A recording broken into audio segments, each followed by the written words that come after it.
Minji wiped the sweat from her forehead as she powered down the cargo ship's engines. 3 days of hauling mining equipment to the outer colonies had left her exhausted, but the pay was good. She needed every credit to keep her and Daehyun comfortable in their small apartment on New Seoul Colony. The docking bay was quiet in the evening light. Most pilots had already gone home to their families. Minji grabbed her toolkit and headed toward the residential district. She couldn't wait to see her 12-year-old son and hear about his week at school. The apartment was dark when she arrived. That was strange. Daehyun always left the lights on when he was home. Minji called out as she opened the door. "Daehyun, I'm home." Silence. She checked his room. The bed was made, but his school bag was missing. Maybe he was at his friend Jinwoo's house. But when she called Jinwoo's mother, the woman said she hadn't seen Daehyun in days. A cold feeling settled in Minji's stomach. She ran to her neighbor, Hana's apartment, and knocked hard on the door. "Hana, have you seen Daehyun?" The older woman opened the door with a worried expression. "Minji, I was hoping you would come home soon. I haven't seen him since yesterday morning. He left for school like always, but he never came back." "Did you call the police?" "Yes, but they said children run away all the time. They told me to wait and see if he comes home on his own." Minji felt anger rising in her chest. "He didn't run away. Daehyun would never do that." Hana nodded quickly. I know. That's why I've been watching for strange things. Yesterday, I saw some ships near the school. They weren't like our ships. They looked different." "What kind of different?" "They had strange shapes and they moved too quietly. I've lived here for 20 years, and I've never seen ships like those." Minji's hands clenched into fists. Someone had taken her son. She was sure of it. The next morning, she marched into the police station. The desk officer barely looked up from his computer screen. "I need to report a missing child," Minji said. "Name and age? Kim Daehyun, 12 years old. He's been missing since yesterday." The officer sighed. "Ma'am, kids run away all the time, especially boys his age. He'll probably come home when he gets hungry." "He didn't run away. Someone took him." "Do you have any proof of that?" Minji wanted to grab the man and shake him. "My neighbor saw strange ships near his school." "Strange ships?" The officer finally looked at her. "What kind of strange ships?" "Not human ships. Alien ships." The officer leaned back in his chair and gave her a look that said he thought she was crazy. "Ma'am, aliens don't just come down and steal children. This isn't some space adventure story." "Then where is my son?" "Look, I'll file the report, but there's not much we can do right now. Most missing kids show up within 48 hours. Minji left the police station feeling helpless and angry. She walked to Daehyun's school and talked to his teachers. They all said the same thing. He was a good student who never caused trouble.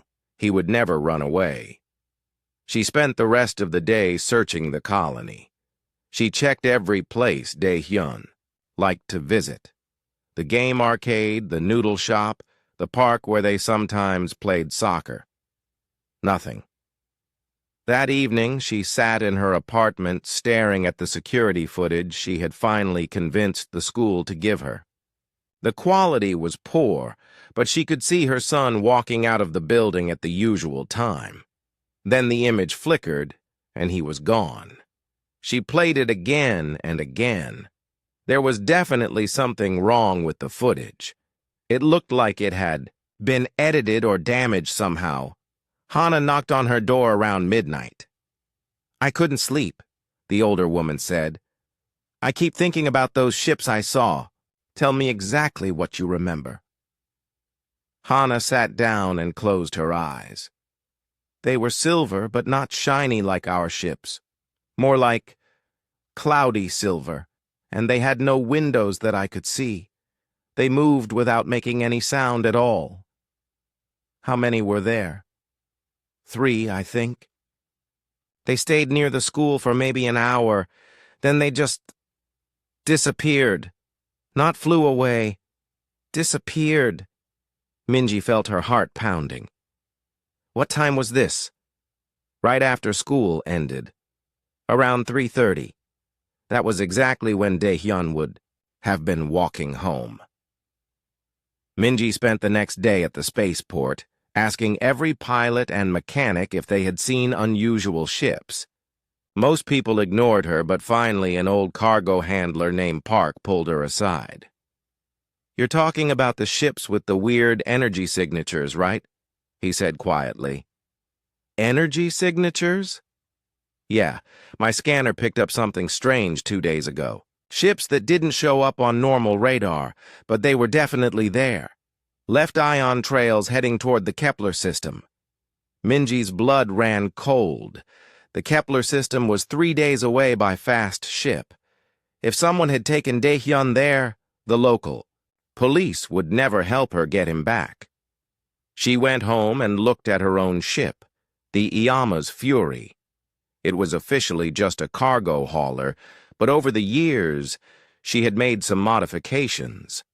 The engines were military grade, bought from a salvage dealer who didn't ask questions. The hull had been reinforced with mining armor, and hidden in the cargo bay were some mining charges that could blow holes in asteroids. Minji had never thought of herself as a fighter. She was just a working mother trying to make a living in space. But someone had taken her son, and the authorities didn't care. She loaded the ship with supplies and fuel. If Dae-hyun was in the Kepler system, she would find him. She didn't care what it took or who she had to face. As she prepared for launch, Hana appeared at the docking bay. "You're going after him, aren't you?" "Yes." "Be careful, Minji. If aliens took him, they might be dangerous." Minji checked her toolkit one more time. It contained everything she needed to repair or break almost any machine in known space. "I'm dangerous too," she said quietly. The Iyama's Fury lifted off from New Seoul Colony that night. Minji had filed a flight plan for a routine cargo run, but she wasn't carrying cargo. She was carrying a mother's anger and determination. In the silence of space, she stared at the stars ahead and made a promise to herself and to Dae-hyun. She would find him, no matter what it took, no matter who tried to stop her. She didn't know that her simple rescue mission would accidentally change the balance of power in 3 star systems. She didn't know that alien species would soon fear the name Angry Human Mother. All she knew was that someone had taken her son and she was going to get him back. The Kepler 442 system looked empty from a distance, but Minji's sensors picked up something hiding behind the 4th planet. As she got closer, she saw a massive structure that looked like a twisted metal flower floating in space. It was clearly not human-built. The metal had a strange purple color, and parts of it seemed to move on their own. Dozens of different ships were docked to it, none of them looking like anything she had ever seen before. Minji took a deep breath. This was her first time seeing real aliens, and she was terrified. But Dae-hyun was somewhere out there, and fear wouldn't help her find him. She opened a communication channel to the station. "This is the cargo ship Iyama's Fury. I'm looking for my son. He was taken by ships that came from this direction." The response came in perfect Korean, which surprised her. "Human vessel, this is Trading Post Nexus 7. State your business or leave our space." "I told you my business. Someone stole my child. I want him back." There was a long pause. Then a different voice spoke, this one making wet, squishy sounds between the words. "Human female, you may dock at Bay 17. Come alone. Bring currency." Minji docked her ship and walked through the airlock into the strangest place she had ever seen. The corridor was filled with a thick, humid atmosphere that smelled like rotten fish. Strange creatures moved through the hallways, some walking, on legs, others floating or crawling. Most of them stared at her as she passed. She heard whispers in languages she didn't understand, but the translation device in her ear turned them into Korean. A human. Haven't seen one of those in years. Look, how small she is. Wonder what she tastes like. Minji ignored them and followed the signs to the station commander's office. The door opened to reveal the largest slug she had ever imagined. It was the size of a small car, covered in purple slime, with 4 eyes on stalks that turned to look at her. "Welcome, human," the creature said through speakers built into the ceiling. "I am Commander Glixtar. You said something about a missing child?" "Yes. My son Dae-hyun. He's 12 years old, black hair, about this tall." She held up her hand to show his height. Glixtar's eyes moved in different directions, which was very disturbing to watch. "Ah, yes, the human child. Excellent specimen. Very rare in this part of the galaxy." "Where is he?" "Sold, of course. We are a trading post. We buy and sell many things." Minji felt her anger rising, but she tried to stay calm. "I want to buy him. Back." Glixtar made a sound like wet laughter. "Oh, I'm afraid that's impossible. He was purchased by a very important client, a Zephyrian collector named Vosmar. They paid quite well for him." "How much?" 50,000 galactic credits. Minji's heart sank. She had maybe 3,000 credits to her name. "I don't have that much money." "Then perhaps you have something else to trade? Your ship looks interesting. Modified engines, reinforced hull. You're not just a cargo pilot, are you?" "I'm exactly what I said I am. A mother looking for her son." Glixtar's eyes focused on her with what might have been amusement. "Human maternal instincts, how quaint, but business is business. The child is gone, and there's nothing you can do about it." Something snapped inside Minji's mind. She had spent 3 days traveling through space, worried sick about Dae-hyun. She had been polite and patient, even though these creatures had sold her son like he was a piece of cargo. "Where is Vosmar?" she asked quietly. "The Centauri Proxima system. But don't waste your time. Zephyrians don't negotiate with primitive species." "Primitive?" "No offense, of course. Humans are simply young. Your species has only been in space for what, 200 years? The Zephyrians have been civilized for 10,000 years. Minji reached into her toolkit and pulled out what looked like a simple metal cylinder. Glixtar's eyes tracked the movement. "What is that device?" "Mining charge," Minji said. "I use them to blow up asteroids. Please put that away. This is a civilized negotiation." "Civilized?" Minji's voice got louder. "You think stealing children is civilized? You think selling a 12-year-old boy is civilized?" "It's just business." Minji activated the charge and threw it across the room. She had exactly 30 seconds to get out before it exploded. "You have until I count to 10 to tell me everything you know about where my son is, or we're all going to have a very bad day."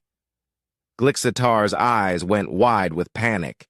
"You're insane! That will destroy half the station." 1, 2, 3.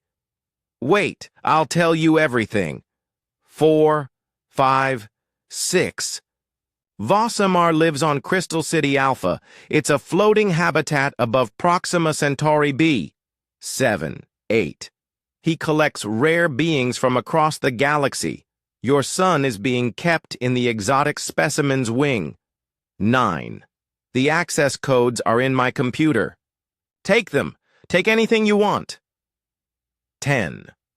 The explosion was much bigger than Minji had expected. The mining charge was designed to break apart asteroids, and the station's hull wasn't nearly as strong as space rock. The blast tore through 3 levels and sent metal fragments flying in all directions. Emergency alarms started screaming. Lights flickered on and off. In the distance, Minji could hear creatures screaming in panic. Glixtar was cowering behind, his desk covered in even more slime than before. "Please don't kill me," he begged. "I'm not going to kill you," Minji said. "But I want those computer codes, and I want them now." The slug creature's hands shook as he accessed his computer system. "Here, take it all.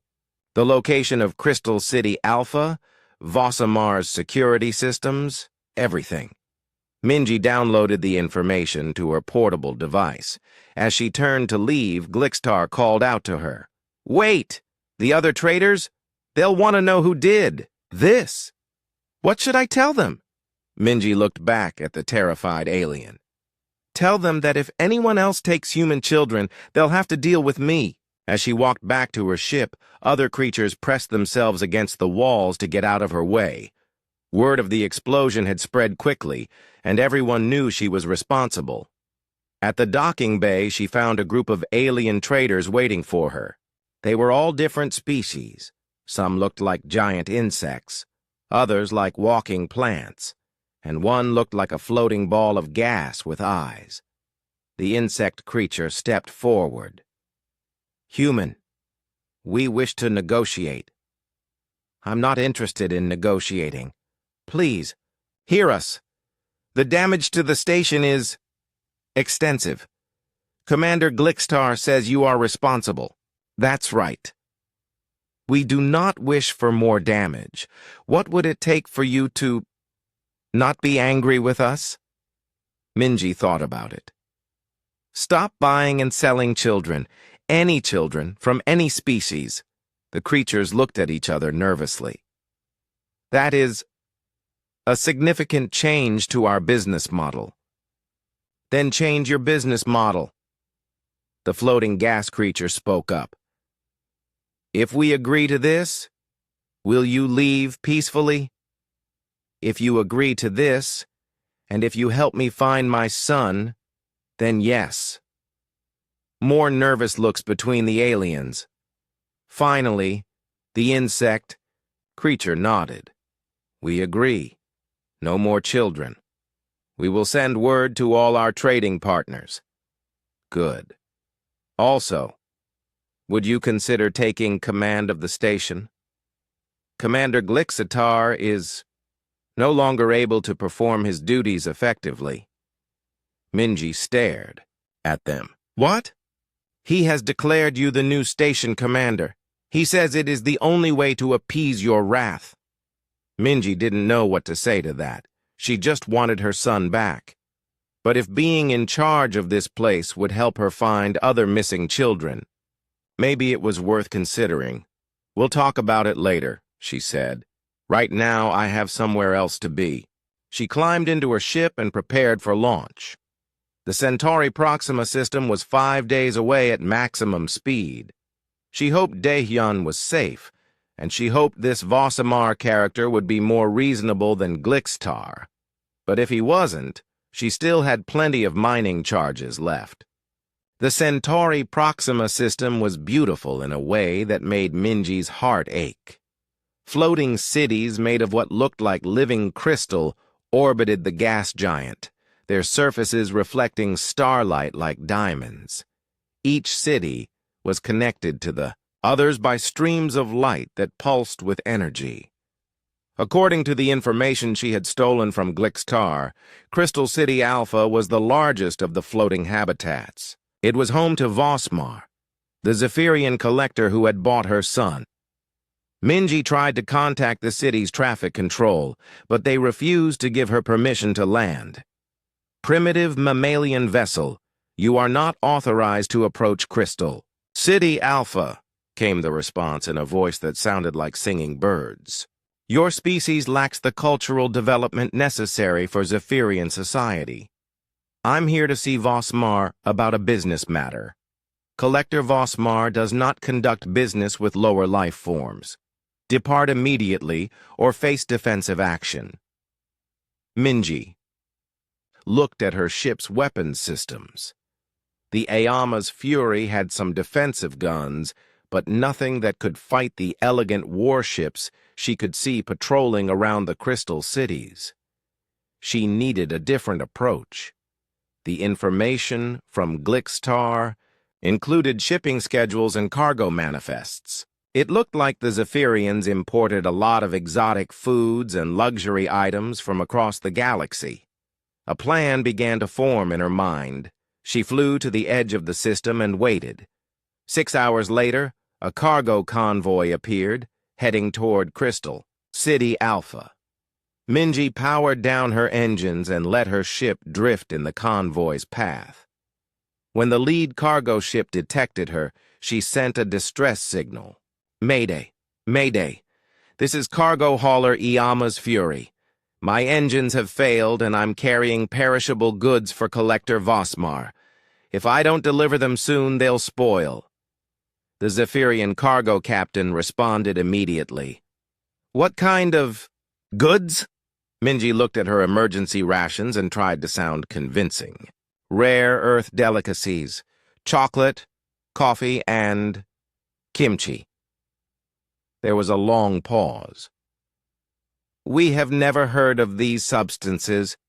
Are you certain Collector Vosmar ordered them? Very certain. He's paying triple the normal rate for rush delivery. Another pause. Very well. We will take you in tow. But you will remain in your ship until Collector Vosmar confirms your story. The convoy brought her to Crystal City Alpha's cargo docks. Minji was amazed by the size of the place. The docking bay alone was bigger than her entire colony back home. Thousands of alien workers moved cargo containers with graceful flying movements. The Zephyrians looked like a cross between birds and angels. They had feathered wings that sparkled with their own light, and their faces were beautiful in an alien way. But their eyes were cold and proud. A dock supervisor approached her ship. Remain inside your vessel while we contact Collector Vosmar, he said through the communication system. Minji waited until the supervisor moved away, then quietly opened her ship's cargo bay. She had changed into her cleanest work jumpsuit and carried a toolkit that looked like a delivery case. The crystal corridors of the city were like walking through a living rainbow. The walls pulsed with soft colors, and the air hummed with energy. But Minji noticed that security was everywhere. Flying guards with weapons that looked like crystalline spears patrolled in groups of 3. She followed the signs toward the residential areas, trying to look like she belonged there. Several Zephyrians stared at her as she passed, but none of them stopped her.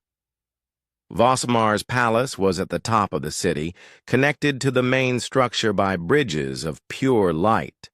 Minji had to figure out how to get inside without being detected. The service entrance was her best option. She watched the pattern of deliveries and maintenance workers, then waited for the right moment to slip inside with a group of alien cleaners. The palace was even more impressive inside than outside. Every surface was made of living crystal that changed colors as she moved past it. Floating art pieces drifted through the air, and soft music seemed to come from the walls themselves. But Minji wasn't interested in the beauty. She was looking for signs of where Vosmar might keep his collection. She found it in the palace's lower levels, a section marked Exotic Specimens in several alien languages. Her heart pounded as she approached the guarded entrance. 2 Zephyrian guards stood at the door, their spears crackling with energy.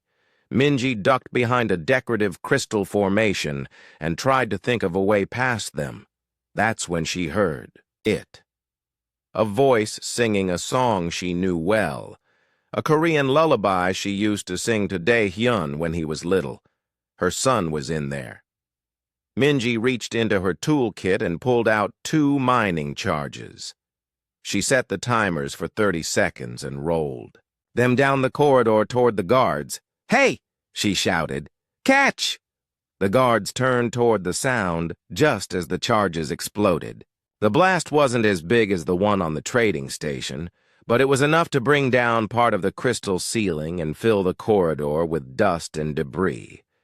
Minji ran through the smoke and found the entrance to the specimen area. The door had been damaged by the explosion and hung open. Inside, she saw the most heartbreaking sight of her life. Dozens of cages lined the walls, each one containing a child from a different alien species. Some looked almost human. Others were completely alien, but they were all clearly young and scared. And there, in a golden cage in the center of the room, was Dae-hyun. "Mom!" he shouted when he saw her. "I knew you'd come!" Minji ran to his cage and started working on the lock with her tools. "Are you hurt?" "No. They've been feeding us and keeping us clean, but—" He gestured to the other cages. "Mom, we can't just leave the others here." Minji looked around at all the frightened faces. Some of the children were crying. Others were pressing against their cage bars, reaching toward her. "We'll come back for them," she said. "No." Dae-hyun's voice was firm. "They've been here longer than me. Some of them don't even remember their families anymore. We have to take them now." Before Minji could respond, a voice like singing crystals filled the room. How touching. A family reunion. She turned to see a Zephyrian floating in the doorway. This one was larger than the others. She had seen with wings that sparkled like jewels and robes that seemed to be made of liquid light. "You must be Vosamar." "Indeed. And you must be the primitive mammal who has been causing so much trouble in my beautiful city. I'm here for my son. I'm afraid that's impossible. The specimen was purchased legally and is now part of my collection. His name is Dae-hyun, and he's not a specimen. He's a child." Vosmar laughed, a sound like breaking glass. "All of these creatures are children. That's what makes them so fascinating. Their developing minds are so much more interesting than adult consciousness." Minji felt the same anger that had driven her to blow up the trading station. "Let them go." "Or what? You'll destroy my palace as you destroyed that crude trading post?" "If I have to." "You wouldn't dare. This palace is a work of art that took centuries to create. Even a primitive species like yours must have some appreciation for beauty." Minji pulled out her remaining mining charges. "I appreciate my son more than your art." For the first time, Vosmar looked uncertain. "You're bluffing. No one would destroy something so magnificent over one small creature." "You obviously don't know much about human mothers."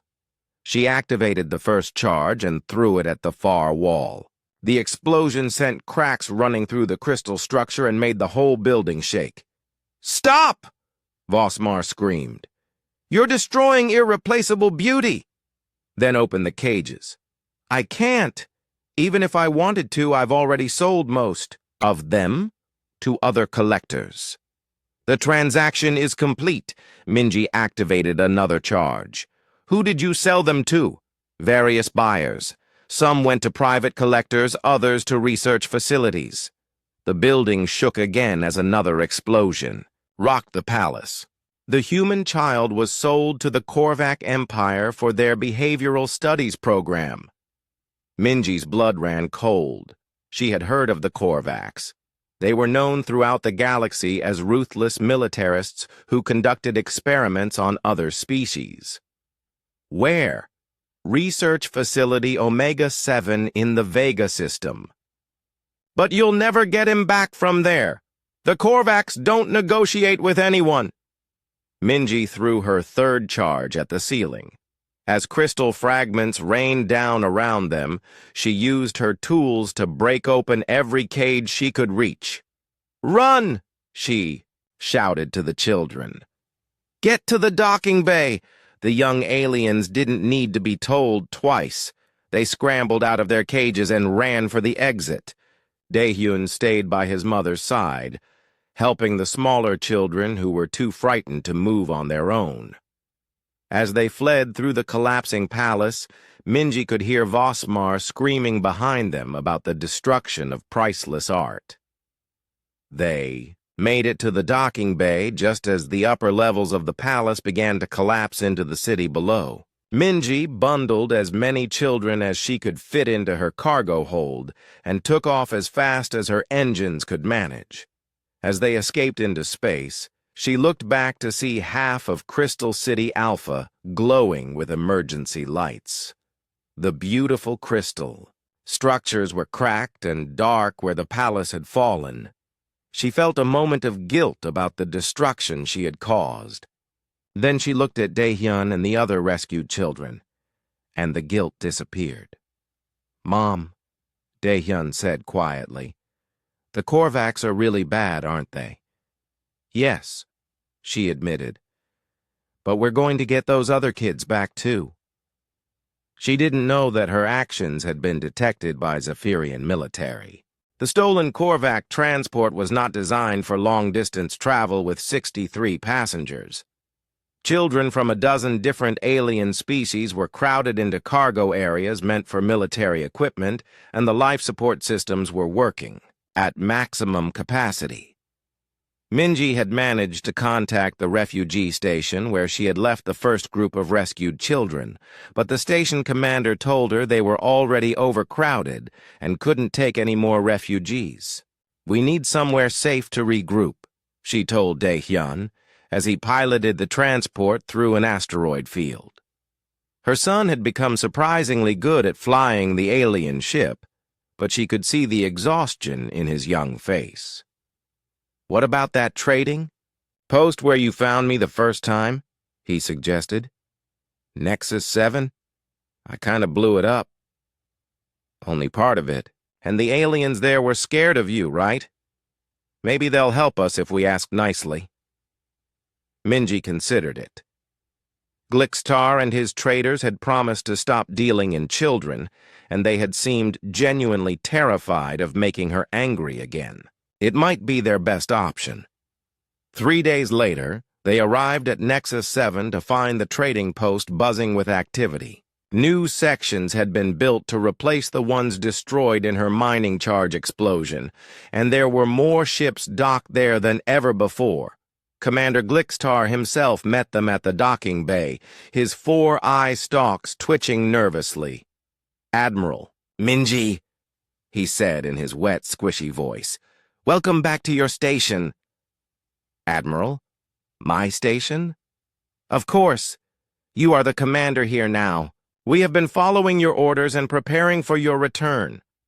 Minji looked around the docking bay in confusion. Alien workers were moving cargo containers with military precision, and she could see new defensive weapons installed throughout. "The station. What orders?" "To stop all child trafficking operations and to prepare defensive positions in case other trading posts tried to retaliate," Glixtar explained. "We have also been collecting intelligence on other facilities that might be holding captured children." "You did all that on your own?" "We did not wish to disappoint you again. Your tactical abilities are legendary." Daehyun nudged her arm. "Mom, I think they're trying to help." She looked at the 63 exhausted children behind her, then at the alien traders who were watching her with a mixture of fear and respect. "Can you provide safe quarters for these children while we figure out how to get them home?" Of course, Admiral. We have prepared an entire section of the station for refugee housing. Medical facilities, educational areas, recreational spaces, everything they need. And you're not going to try to sell them or trade them? Glickstar's eye stalks recoiled in horror. Never! The new station policy strictly forbids any trade in sentient beings under the age of majority. Violation is punishable by immediate spacing. As the children were led to their temporary quarters, Minji found herself in the station's command center. The main display showed a map of local space with dozens of markers indicating locations where intelligence suggested more children might be held. "Admiral," said a new voice behind her. She turned to see a tall, thin alien with blue skin and too many arms. "I am Commander Vrexny of the Altarian Defense Force. My government sent me to offer our assistance." "Your assistance with what?" "Your campaign to liberate captured children throughout this sector. The Altarian High Council is very impressed with your tactical innovations." "What tactical innovations?" Vrexny gestured to the display. "Your use of surgical strikes against key infrastructure points, your ability to infiltrate heavily defended facilities, your psychological warfare tactics that convinced 3 different species to surrender without major fleet battles. It's masterful." Minji realized that word of her attacks on the trading post, Crystal City Alpha, and the Korvac research facility had spread throughout the galaxy. But the aliens had completely misunderstood what had happened. "I'm not running a military campaign," she said. "I'm just trying to get children back to their families." Of course. Humanitarian operations are often the most effective form of psychological warfare. By rescuing their young, you demonstrate the futility of resistance while building support among civilian populations. Before Minji could correct him, another alien approached. This one looked like a walking tree with glowing fruit hanging from its branches. "Admiral, I am Groot An, representing the Botanical Union. We wish to pledge 3 agricultural ships to your fleet for extended operations." "My fleet?" "The Korvac Empire has offered you command of their 7th Fleet as a gesture of respect," Glickstar explained. "They are very impressed with how you destroyed their research facility without causing any casualties among their military personnel. They consider it a display of superior tactical thinking." Minji's head was spinning. "They want to give me warships?" 17 cruisers, 42 destroyers, and a command dreadnought, Vrexny said admiringly. "It's an unprecedented show of respect from the Korvacs. And the Zephyrians have offered to provide intelligence support," added Groot An. "Apparently, your selective destruction of Crystal City Alpha impressed their military strategists. They want to study your methods." Daehyun appeared at her elbow. "Mom, some of the kids want to talk to you." She followed him to the refugee quarters, grateful for an excuse to escape the increasingly surreal conversation about fleets and military campaigns. The children had been fed, cleaned, and given proper sleeping areas for the first time in months or years, but many of them looked worried. A small alien with fur and large eyes approached her. Through the translation system, his words came out in Korean. "Admiral, are you really going to help us find our families?" "Yes," Minji said. "That's exactly what I'm going to do." "What about the other children? The ones still trapped in other places?" Minji knelt down to the child's level. "What other children?" An older alien, one who looked almost human except for her silver skin, spoke up. "In the research facility, we heard the scientists talking about other sites, places where they send children for different kinds of experiments." "How many other places?" "Dozens," said another child. maybe hundreds. Children from every species in the galaxy. Minji felt a familiar anger building in her chest. She had thought that rescuing Daehyun and his fellow prisoners would be the end of it. But now she was learning that child trafficking was a galaxy-wide problem. Admiral? The small furry child was looking up at her with hopeful eyes. Will you help them too? She looked around at all the young faces watching her. These children had survived horrible experiences, but they still cared about others who were suffering. Yes, she said. We'll help them all. When she returned to the command center, she found it full of alien military officers from a dozen different species. Word of her humanitarian fleet operations had spread quickly, and everyone wanted to be part of what they saw as a revolutionary, new form of warfare. Admiral, Vrexany said, we have prepared a preliminary target list of facilities that are believed to hold captured children. With the combined forces that have been pledged to your command, we could begin liberation operations within the week. Minji looked at the display showing dozens of target locations. Each one represented children who were scared, alone, and waiting for someone to save them. You really want to help me rescue all these children? It would be an honor, Admiral. Your tactical brilliance has given us hope that we can finally strike back against the criminal organizations that have plagued this sector for centuries. And you're all willing to follow orders from a human cargo pilot? The room full of alien officers nodded eagerly. Minji thought about it. She had never wanted to be a military commander, but she had also never wanted her son to be kidnapped and sold like cargo. Sometimes life forced you to do things you never imagined. All right, she said, but we do this my way. No unnecessary violence, no casualties if we can avoid them, and the children's safety comes first. Always. Of course, Admiral. And stop calling me Admiral. I'm just Minji. Yes, Admiral Minji, she sighed. This was going to be even more complicated than she had thought. But as she looked at the map of facilities holding captured children, she felt the same determination that had driven her to leave New Seoul Colony in search of Daehyun. Every one of those markers represented someone's child, and every parent deserved the chance to hold their child again. Glixitar, she said, I'm going to need a bigger ship. The slug creature's eyes lit up with excitement. Already arranged, Admiral. The Korvac Dreadnought Righteous Fury is being prepared for your use. It has the most advanced command and control systems in the galaxy. Of course it does, Minji muttered. Daehyun appeared beside her again. Mom? Are we really going to save all those kids?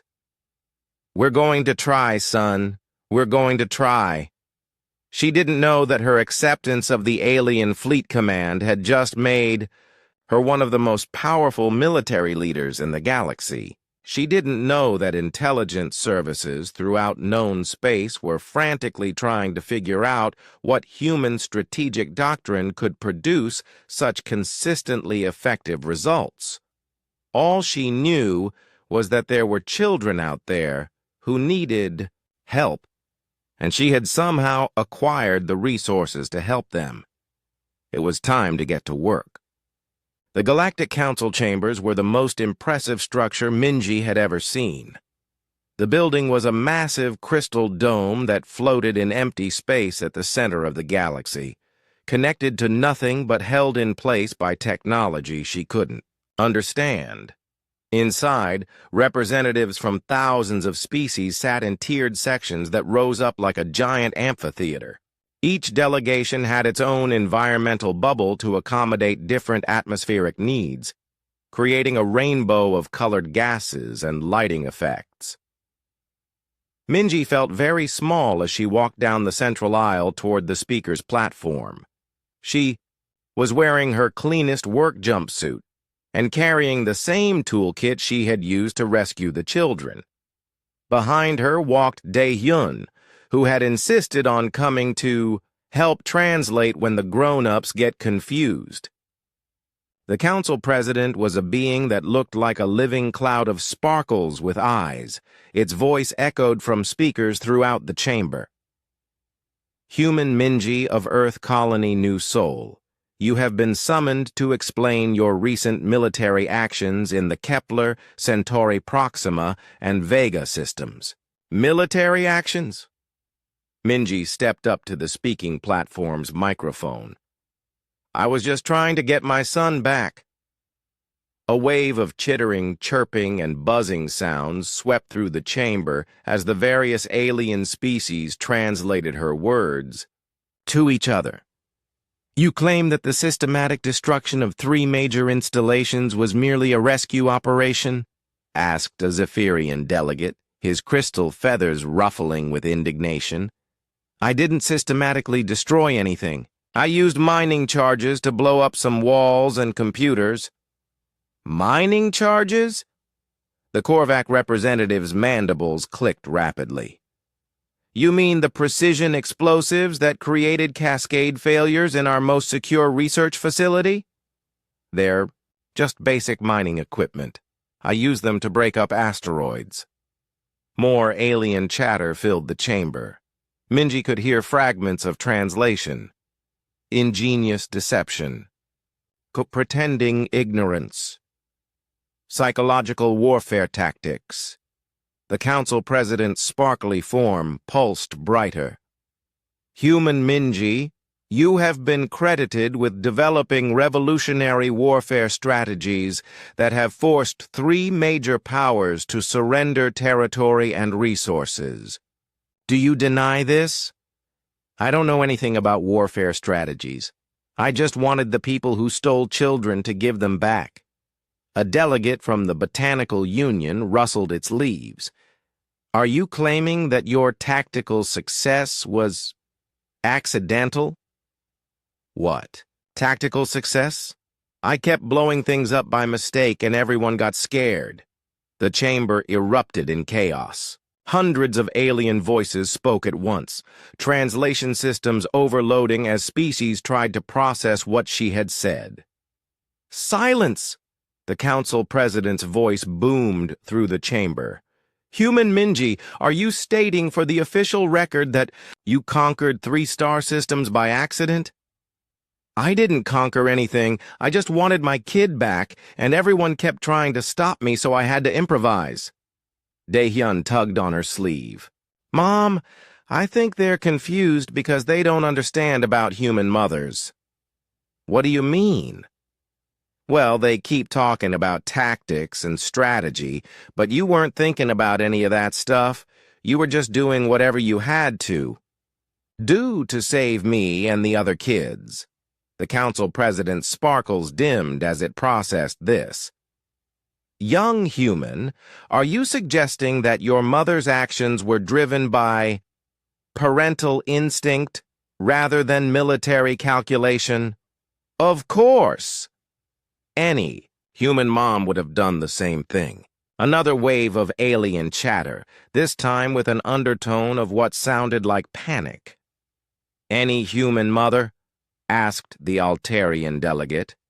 Are you threatening to deploy additional maternal units throughout the galaxy? Minji stared at the alien. Maternal units? What are you talking about? Other human females with offspring. If they were to be activated in the same manner as yourself. You mean if someone stole their children? Yes. Well, yeah. Any mother would come looking for her kids. That's what mothers do. The chamber fell completely silent. Then slowly, worried murmurs began to spread from delegation to delegation. The Zephyrian delegate spoke first. Council President, if I may, the human seems to be indicating that her species possesses an entire population of potential tactical commanders. That's not what I said. Each one triggered by threats to their offspring, continued the Korvac representative. It would explain the precision and determination of her attacks. They weren't attacks! The council president's form pulsed rapidly. Human Minji, in the interest of galactic peace, the council wishes to offer you formal governorship of the three systems your maternal instincts have liberated. Governorship, full administrative control, including taxation rights, resource allocation, and defensive fleet command. In return, we ask that you promise to contain your maternal activities to those systems. Minji looked around the chamber at thousands of alien faces watching her with expressions ranging from fear to fascination. You want to give me 3 entire star systems? It seems the most prudent course of action. What if I say no? Then we would be forced to consider alternative containment strategies, said the Altarian delegate nervously. Containment strategies, Dae-hyun whispered in her ear. Mom, I think they're scared you're going to blow up more stuff. I only blow things up when people steal children. Yes, said the Botanical Union delegate. Exactly. That's why we need the governorship arrangement, to ensure that no further incidents occur within your territory. Minji thought about it. She had been planning to return all the rescued children to their families and go back to hauling cargo. But the children had been telling her about trafficking operations throughout the galaxy. If she was in charge of 3 star systems, she could set up proper rescue and protection services. If I accept this governorship thing, I can make laws about protecting children. Absolutely, said the council president. Full legislative authority within your territory. And I can use the military fleets to rescue kids from trafficking operations? Within your territorial boundaries, yes. What about outside my territory? The chamber went quiet again. The alien delegates looked at each other nervously. Well, said the Zephyrian delegate carefully, there are existing protocols for pursuing criminals across territorial boundaries. Good, then I accept. The relief in the chamber was visible. Several delegates actually applauded. Excellent, said the council president. We will prepare the official documents immediately. In the meantime, perhaps you could provide us with some insight into human maternal psychology for our intelligence files? It's not complicated. You threaten someone's kids, you get a mom who won't stop until she gets them back safely. And this applies to all human mothers? Pretty much. More worried murmurs from the delegates. Council President, said the Korvac representative. Perhaps we should recommend that all species avoid any activities that might activate additional human maternal responses. An excellent suggestion. Let it be noted in the official record. The Galactic Council strongly advises against any actions that might threaten human offspring. As the session ended and the delegates began filing out, Minji heard fragments of conversation in the translation systems. Need to review all policies. Regarding human children, recommend immediate cessation of any research involving young humans. Perhaps we should establish formal diplomatic protocols for dealing with angry mothers. Dae-hyun grinned up at her. Mom, I think you just scared the entire galaxy. I didn't mean to scare anyone. I just wanted to make sure no more kids get stolen. Well, it worked. Did you see how they all looked when you said any human mom would do the same thing? Minji thought about it. You know what? Good. Maybe if they're scared enough, they'll think twice before hurting children. As they left the council chambers, Minji reflected on how much her life had changed.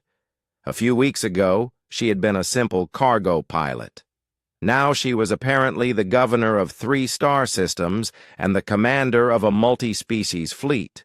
But the most important thing hadn't changed. She was still a mother who would do anything to protect children, and now she had the resources to protect a lot more children than just her own. The galaxy might never be the same. The Galactic Council chambers were the most impressive structure Minji had ever seen. The building was a massive crystal dome that floated in empty space at the center of the galaxy, connected to nothing, but held in place by technology she couldn't understand. Inside, representatives from thousands of species sat in tiered sections that rose up like a giant amphitheater.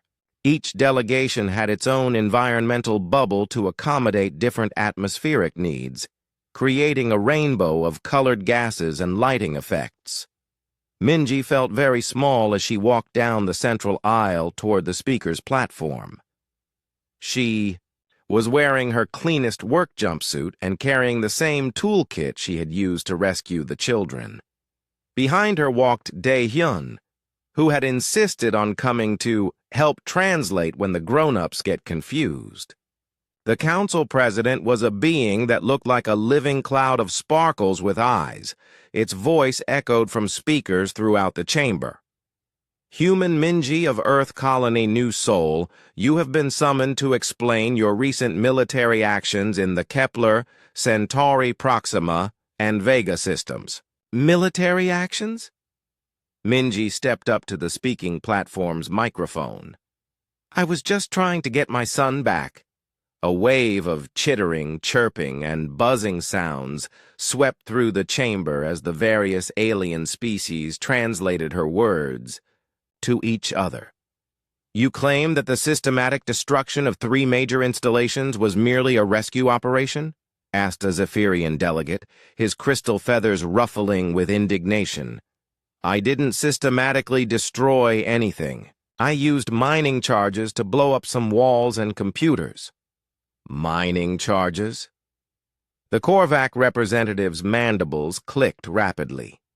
You mean the precision explosives that created cascade failures in our most secure research facility? They're just basic mining equipment. I use them to break up asteroids. More alien chatter filled the chamber. Minji could hear fragments of translation. Ingenious deception. Pretending ignorance. Psychological warfare tactics. The council president's sparkly form pulsed brighter. Human Minji, you have been credited with developing revolutionary warfare strategies that have forced 3 major powers to surrender territory and resources. Do you deny this? I don't know anything about warfare strategies. I just wanted the people who stole children to give them back. A delegate from the Botanical Union rustled its leaves. Are you claiming that your tactical success was accidental? What? Tactical success? I kept blowing things up by mistake and everyone got scared. The chamber erupted in chaos. Hundreds of alien voices spoke at once, translation systems overloading as species tried to process what she had said. Silence! The council president's voice boomed through the chamber. Human Minji, are you stating for the official record that you conquered 3-star systems by accident? I didn't conquer anything. I just wanted my kid back, and everyone kept trying to stop me, so I had to improvise. Dae-hyun tugged on her sleeve. Mom, I think they're confused because they don't understand about human mothers. What do you mean?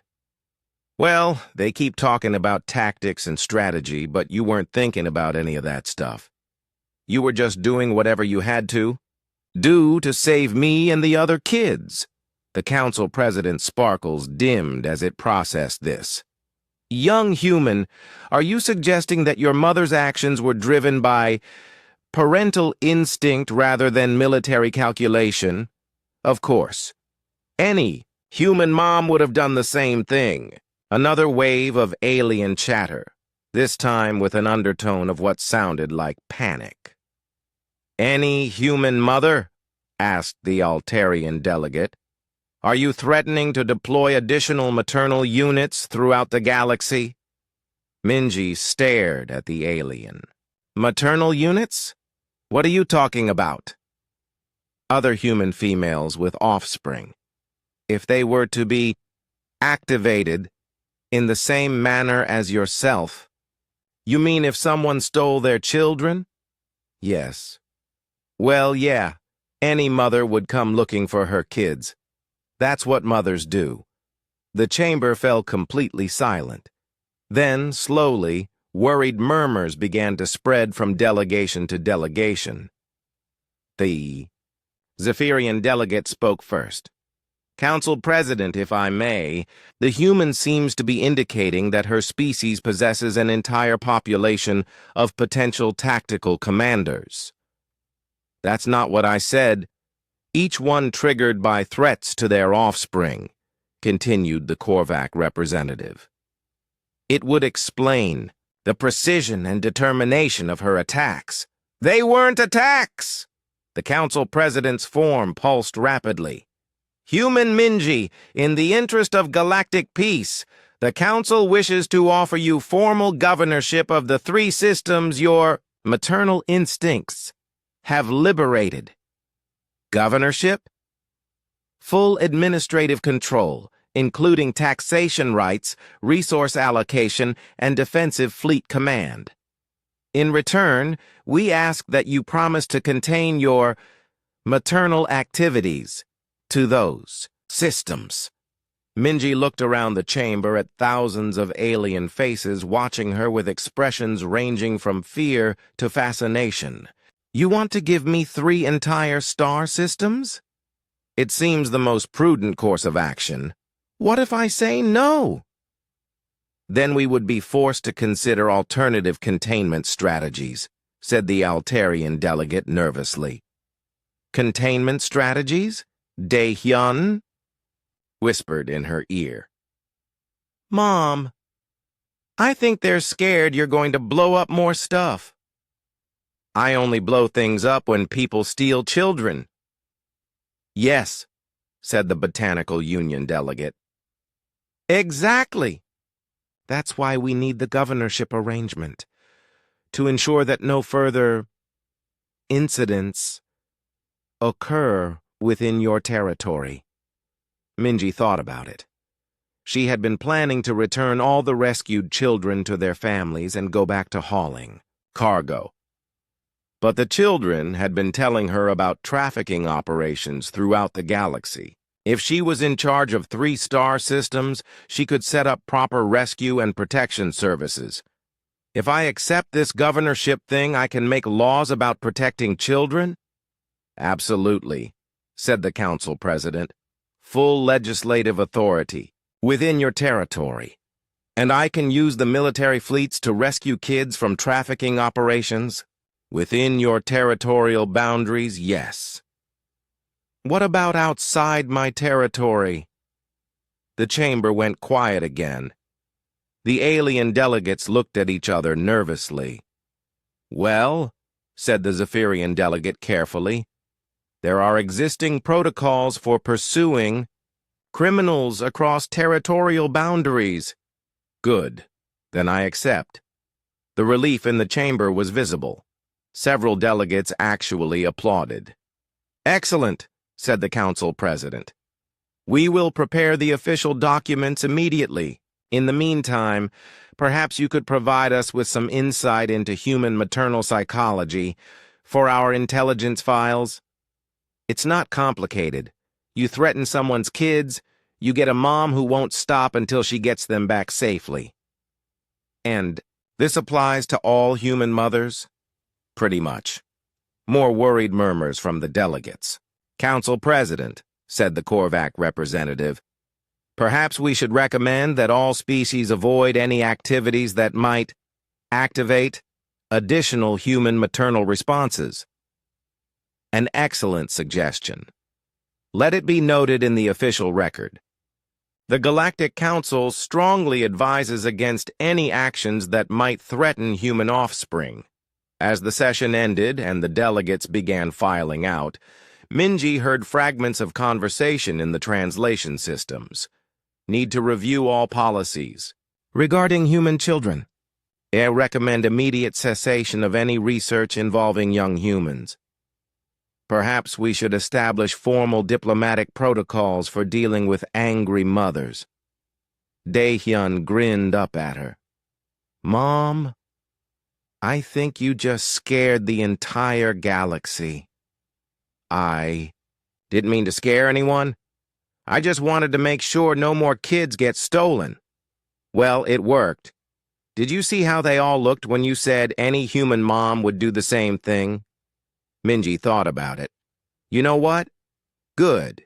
Maybe if they're scared enough, they'll think twice before hurting children. As they left the council chambers, Minji reflected on how much her life had changed.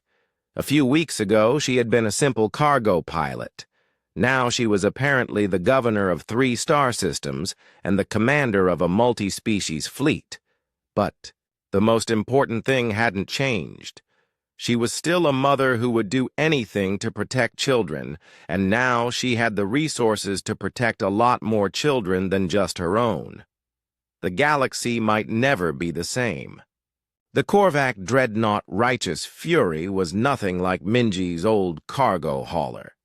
The ship was 3 kilometers long and had enough living space for 10,000 crew members. The command bridge alone was bigger than her entire apartment back on New Sol Colony. But what impressed her most wasn't the size or the advanced technology. It was the fact that the ship's cafeteria served meals that all the rescued children could actually eat. "Admiral," said Commander Vrexny as he joined her in the observation lounge, "the morning briefing is ready whenever you are." Minji watched through the massive windows as her fleet moved through space. 17 different ships from 8 different species, all following her command. It still felt like a dream she might wake up from at any moment. "How many more children did we rescue yesterday?"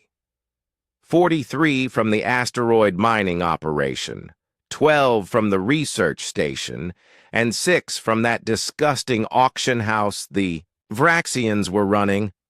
Good. Any injuries? Minor ones only. Your insistence on non-lethal tactics continues to be effective. That was Vrexany's polite way of saying that the aliens couldn't understand how she kept winning battles without killing anyone. But Minji had learned that most of the galaxy's criminals were bullies who folded quickly when faced with real opposition. "What's next on the list?" "The briefing materials are in your ready room, Admiral." Minji sighed. "I told you to stop calling." "Me, Admiral?" "Yes, Admiral."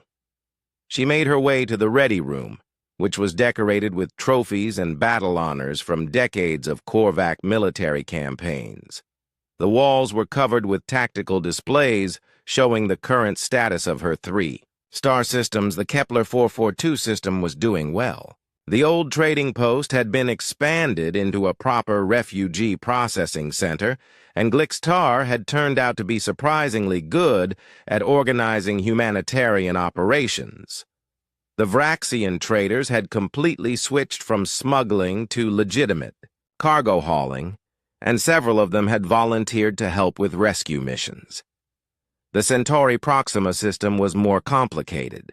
The Zephyrians were still upset about the destruction of Crystal City Alpha, but they had stopped collecting exotic specimens and were actually helping to relocate rescued children back to their families. Their advanced sensor networks had proven invaluable for tracking trafficking operations. The Vega system was perhaps the biggest success. The Korvacs had completely shut down their behavioral research programs and converted their facilities to schools and medical centers. It turned out that once you got past their scary appearance and military obsessions, they were actually very good with children. "Admiral?" Daehyun stuck his head through the door. "The kids want to show you something." "What kind of something?" "You'll see. It's in classroom 7. Minji followed her son through the ship's corridors, past crew members from a dozen different species working together with an efficiency that would have been impossible just a few months ago. Her simple rules, don't hurt kids, share resources fairly, and clean up your messes had somehow become the foundation for unprecedented interspecies cooperation. Classroom 7 had been set up as an educational area for the rescued children, while they waited to be reunited with their families. But when Minji walked in, she found something unexpected. The children were teaching each other. A young Zephyrian was showing a group of alien kids how to read star charts. A small Korvac was demonstrating math concepts using blocks and toys. And in the center of the room, Daehyun was leading what looked like a language lesson. "This is hello in Korean," he was saying, pointing to characters written on a display board. "And this is hello in Altarian, and this is hello in Botanical Union Sign Language." One of the younger children, a furry creature from a species Minji didn't recognize, raised her hand. "What about thank you?" "Good question. In Korean, it's 감사합니다. In Zephyrian, it's..."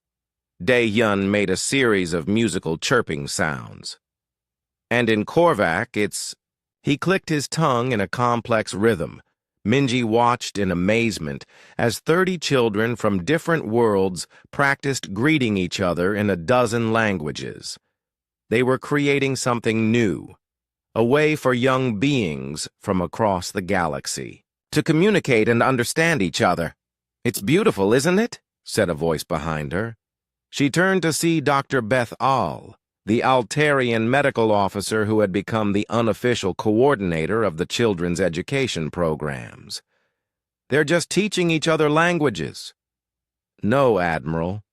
They're building bridges between species that have been suspicious of each other for centuries. Look." She pointed to a corner where a young Korvac and a young Zephyrian were working together on a puzzle. A few months ago, their species had been on the verge of war. Now their children were friends. "The adults are starting to notice," Dr. Bethel continued.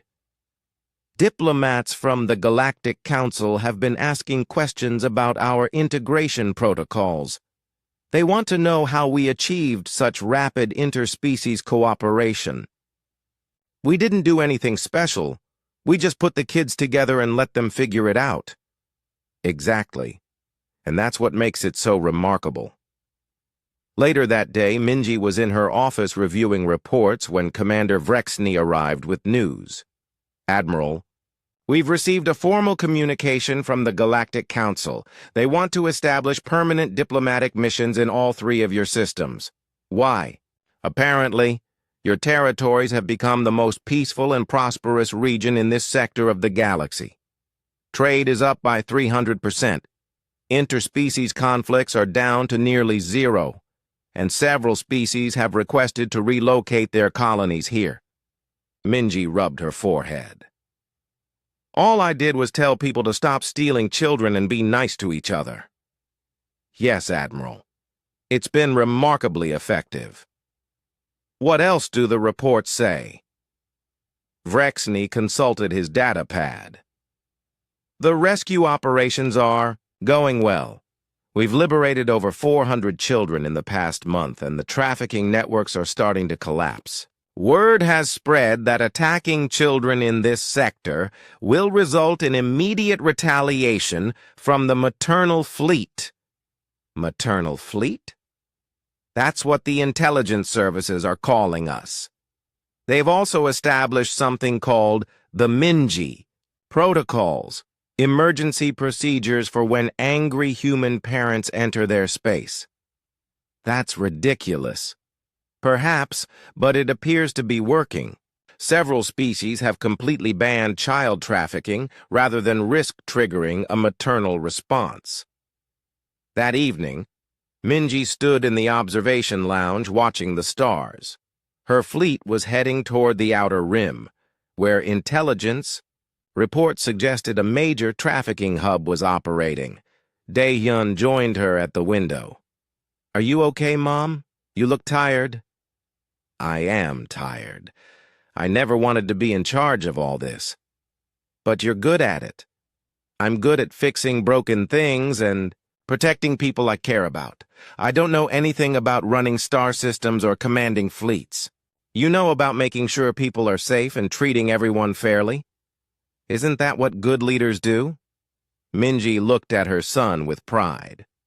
At 12 years old, he had become wise beyond his years. The trauma of his kidnapping had been terrible, but it had also given him a deep understanding of what it meant to help others. "What do you think we should do next?" she asked. "Keep saving kids, keep bringing families back together, and maybe—" He paused, looking thoughtful. "Maybe teach more adults how to work together the way the kids do. You think the grown-ups can learn? If they want to badly enough. Look at Commander Vrexny and Dr. Bethal and even Glixtar. They all figured out how to be better." Minji smiled. "You know what? You're right." The next morning, she called a meeting of all her senior officers, Korvax, Zephyrians, Altarians, Vraxians, and representatives from 4 other species. "I want to try something new," she announced. "Instead of just reacting to trafficking operations, I want us to start prevention programs, education, economic development, support for families, things that will make it harder for criminals to operate." "An interesting strategy, Admiral," said Commander Vrexny, "but it would require significant resources and long-term commitment. We have the resources. And we have something else. We have proof that different species can work together successfully." She gestured to the display screen, which showed images of the rescued children learning and playing together throughout the fleet. "If kids from a dozen different worlds can become friends and help each other, then maybe their parents can learn to do the same thing." The alien officers looked at each other, then back at her. "You want to use the children as diplomatic ambassadors?" asked the Zephyrian cultural officer. "I want to use them as teachers. They've figured out something that the adults haven't, that cooperation works better than conflict." "Admiral," said the Korvac tactical officer, "this is a completely unprecedented approach to interspecies relations." "Good. The old approaches weren't working." Over the following weeks, Minji watched as her simple idea began to take shape. Rescued children were reunited with their families, but many chose to stay in contact with friends they had made during their time with the fleet. Parents began corresponding, sharing experiences and advice across species lines. The 3 systems under her command became known as safe havens, where any family could find help and protection.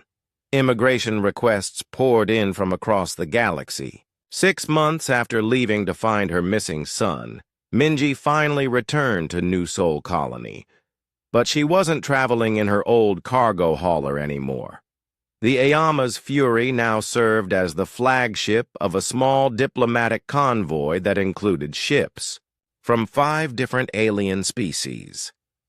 The docking bay at New Sol Colony had never seen anything like it.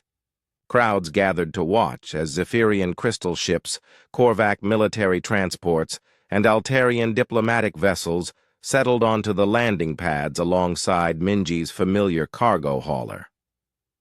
"This is really weird, Mom," Daehyun said as they walked down the ship's ramp. "Everyone's staring at us." "They're not staring at us. They're staring at our friends." Behind them came a small group of the rescued children who had chosen to stay with the fleet rather than return to their original families. Some had lost their families to the same trafficking networks that had taken them. Others had simply bonded so strongly with their new friends that they didn't want to be separated. Commander Vrexny and Dr. Bethal followed, along with Glixitar, who had insisted on coming to Earth to observe human maternal behavior in its natural environment. The first person to reach them was Hana, Minji's elderly neighbor. She took one look at the alien delegation and the group of non-human children, and her face broke into a huge smile. "Minji, you found him!" She swept Daehyun into a hug, then looked at the other children. And you found some friends, too. Hana, well, it's complicated. I'm sure it is, dear. Why don't you bring everyone up to the apartment? I'll make tea. Do your alien friends drink tea? Some of us consume hot liquids, said Glixatar politely, his translator doing its best to make his squishy voice sound dignified. As they made their way through the colony, Minji was amazed by how normal everything looked. The same shops, the same streets, the same people going about their daily lives. It was hard to believe that she had spent the last 6 months commanding fleets and governing star systems. But normal didn't last long. They were barely inside Hana's apartment when the door chimed again. This time it was a group of very serious-looking people in Earth Defense Force uniforms. "Ms. Lee Minji," said the lead officer, a woman with more ribbons on her chest than Minji had ever seen. "I'm General Park Suman. We need to talk." "About what?"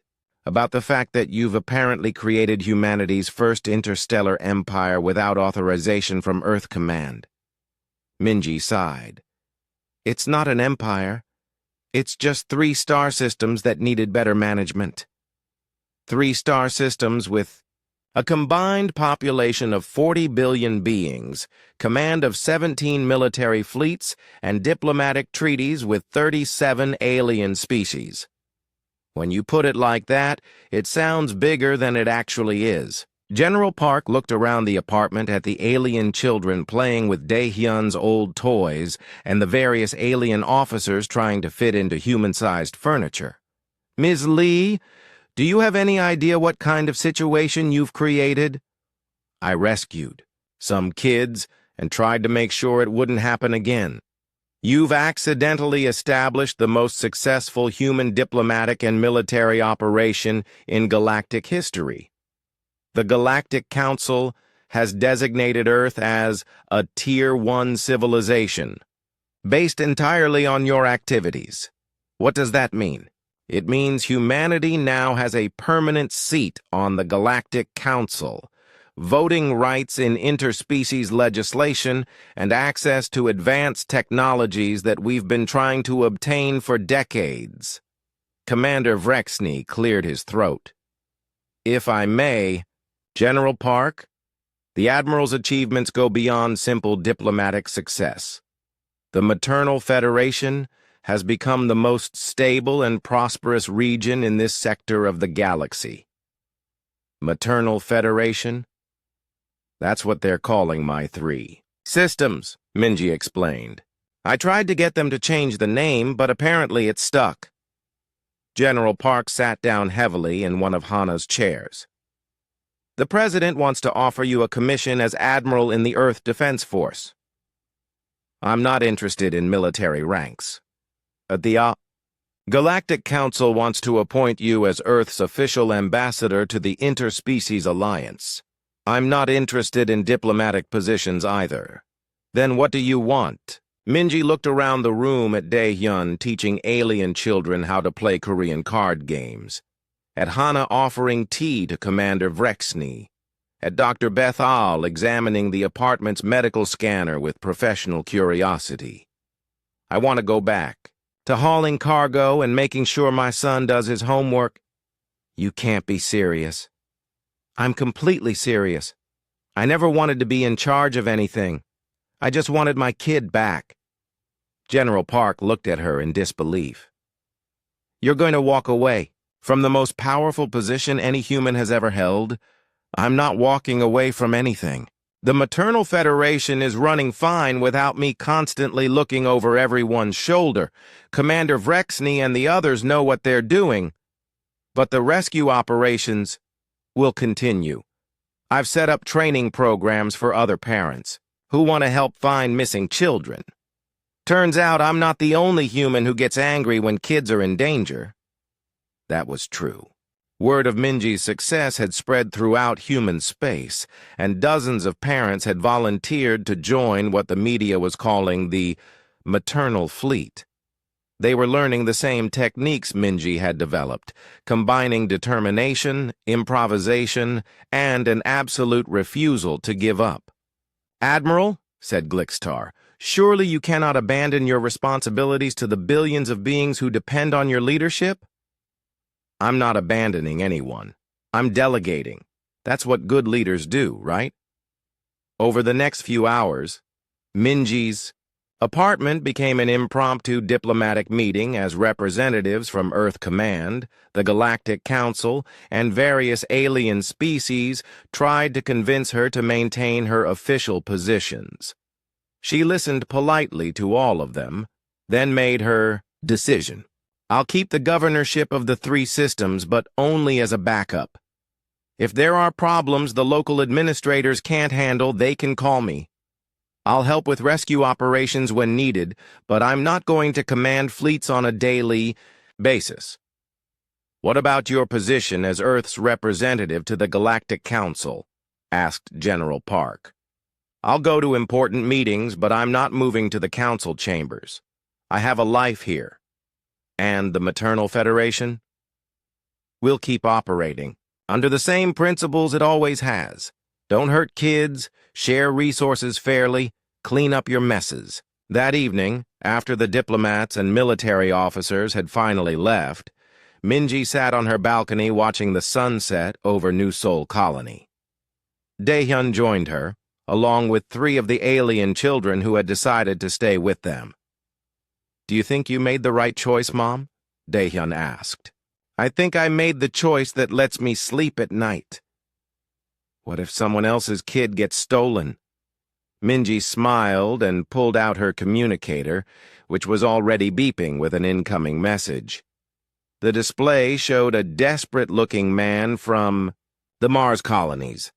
"Commander Minji, my name is Kim Jinwoo. My daughter Soyeon was taken by pirates 3 days ago. The local authorities say there's nothing they can do, but I heard about what you did when your son was kidnapped. Please, can you help me?" Minji looked at Daehyun, who grinned and nodded. "Pack a bag, son. We've got work to do." "Really? We're going on another rescue mission?" "We're going to help a father find his daughter, just like someone should have helped us from the beginning." As she responded to Kim Jinwoo's message, Minji reflected on how much her life had changed. She was still a cargo pilot, still a single mother living in a small apartment on New Sol Colony. But now she was also the accidental founder of an interstellar federation, the commander of rescue fleets, and the person that child traffickers throughout the galaxy had learned to fear. The Iyama's fury lifted off that night, heading toward the outer rim where pirates had taken another child from another desperate parent.